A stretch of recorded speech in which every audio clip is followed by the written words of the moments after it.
China's foreign minister has denounced EU sanctions over alleged human rights abuses in the country's Xinjiang Uyghur Autonomous Region. The EU imposed sanctions on Monday, barring 4 Chinese officials from traveling to the bloc and freezing their assets there. Wang Yi commented on the measure Tuesday after meeting his Russian counterpart Sergei Lavrov. He said sanctions based on lies are not acceptable. Interfering in other countries' internal affairs by using their own standards is tantamount to seeking regime change under the pretext of democracy and human rights. The United States, Britain, and Canada have also followed the EU, imposing similar sanctions against Chinese officials. They accuse China of restrictions on religious freedom, mass detention, and the concerted destruction of Uyghur heritage. Beijing has announced sanctions on some EU lawmakers in retaliation and lodged a protest with the EU ambassador to China. The under-fire operator of the Line messaging app says a Chinese firm can no longer access the personal data of users in Japan. CEO Idezawa Takeshi has apologized for the security issue. I am deeply sorry for the considerable trouble and inconvenience that has been caused to all users. The controversy came to light last week. Idezawa says the company no longer outsources work to the Chinese firm, where 4 engineers were able to access private information, including usernames, phone numbers, messages, and images. Idezawa says no leaks have been reported so far. About 86 million people in Japan use Line. It's also been widely employed for central and local government services, which are now increasingly being suspended. The operator says government data will be stored in Japan by August and only accessible from within the country. Now to the United States, where a shooting at a supermarket in the state of Colorado has left 10 people dead. Police arrested a suspect at the scene, but there's no word yet on what may have motivated the attack, the second deadly mass shooting in a week. Police say a gunman opened fire Monday afternoon at the supermarket in Boulder, about 40 kilometers northwest of Denver. The first police officer to arrive on the scene was among those slain. We do have a person of interest in custody. That person was injured during the incident and is being treated for the injuries. In Atlanta, Georgia, people are mourning the loss of 8 people shot and killed last Tuesday. Police have charged a man in his 20s with those killings.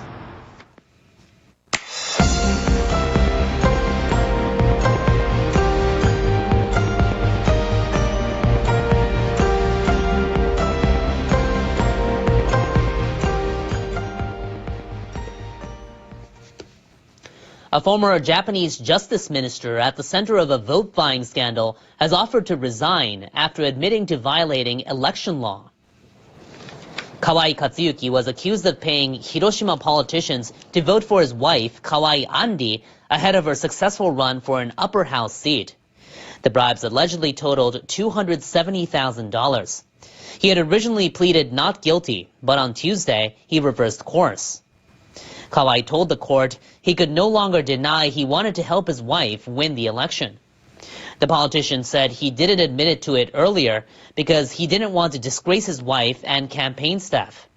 He apologized unequivocally for undermining the public's trust. When his lawyer asked what he'll do next, Kawai fell silent for about 15 seconds. Then he said he'd leave his role as a lawmaker in the lower house.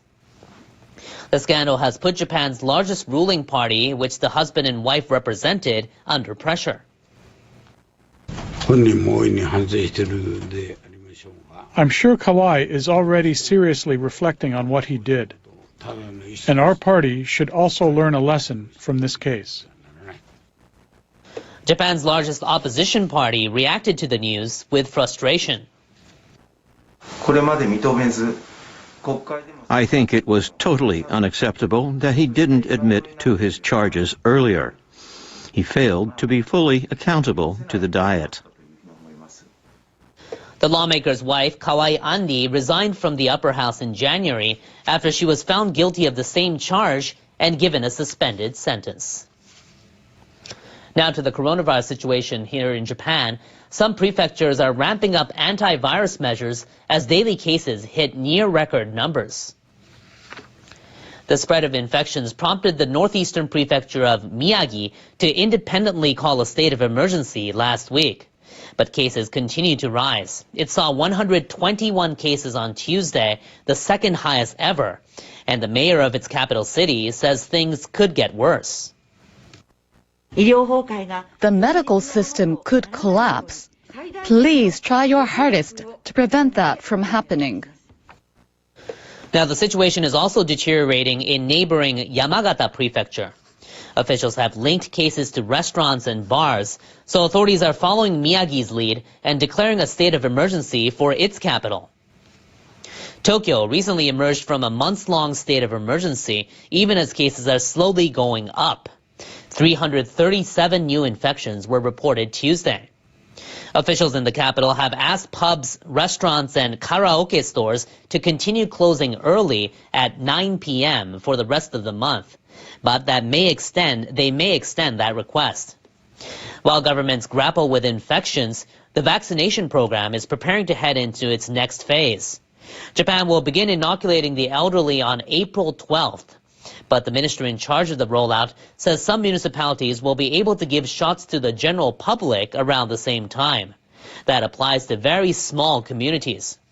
Vaccines are also being prepared for about 14,000 staff of foreign diplomatic missions based in Japan and their families. Across Japan, officials confirmed over 1,500 new infections on Tuesday. Since the start of the pandemic, nearly 9,000 people have died. Now, the Philippines has tightened anti-coronavirus measures to restrict travel from the capital amid a surge in daily infections. The government has announced a ban on restaurant dining in Manila and its 4 surrounding provinces. It's also prohibited non-essential travel out of these areas for 2 weeks. And foreign travelers will be denied entry for a month. The country recorded its highest number of daily cases on Monday, with more than 8,000. After several variants were detected. The Philippines has the second highest number of coronavirus infections and deaths in Southeast Asia after Indonesia. The government has imposed strict restrictions for over a year, mainly in the capital. The Thai government has announced it'll extend its state of emergency until the end of May amid a new surge that began in December. This is the 11th extension since the government declared the emergency in March last year. Bangkok also announced restrictions during the traditional New Year Songkran water festival holidays set for next month. It's banned activities such as water splashing and concerts. A panel of experts convened by Japan's government has started discussing ways to ensure there are suitable candidates to succeed to the imperial throne for the foreseeable future. The 6-member panel includes scholars and an author. They met for the first time at the Prime Minister's office on Tuesday.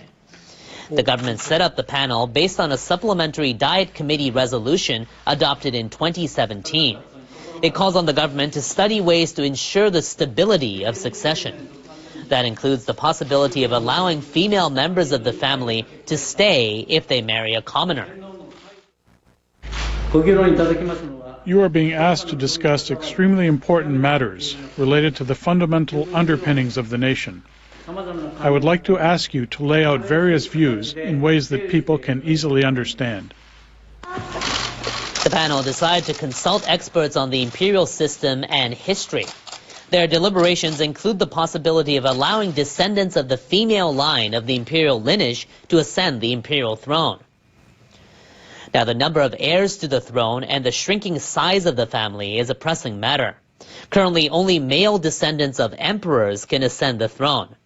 Aside from the emperor and emperor emeritus, there are currently 16 members. 13 of them are women.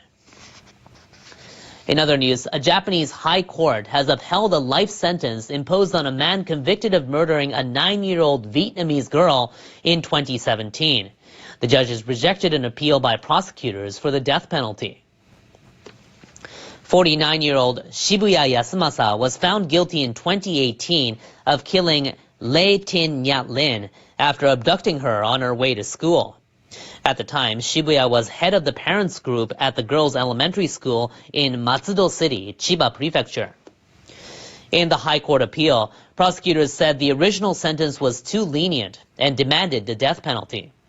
The defense team argued cigarette butts used for DNA profiling were illegally collected without a search warrant, and Shibuya should be acquitted. The judges rejected the prosecutor's demand for the death penalty, saying there's reasonable doubt the crime was premeditated. Tuesday's ruling also criticized the way investigators obtained the cigarettes through illegal means. But the judges acknowledged the importance of acquiring DNA samples of the defendant, given the serious nature of the crime. They ruled there was no substantial infringement of rights.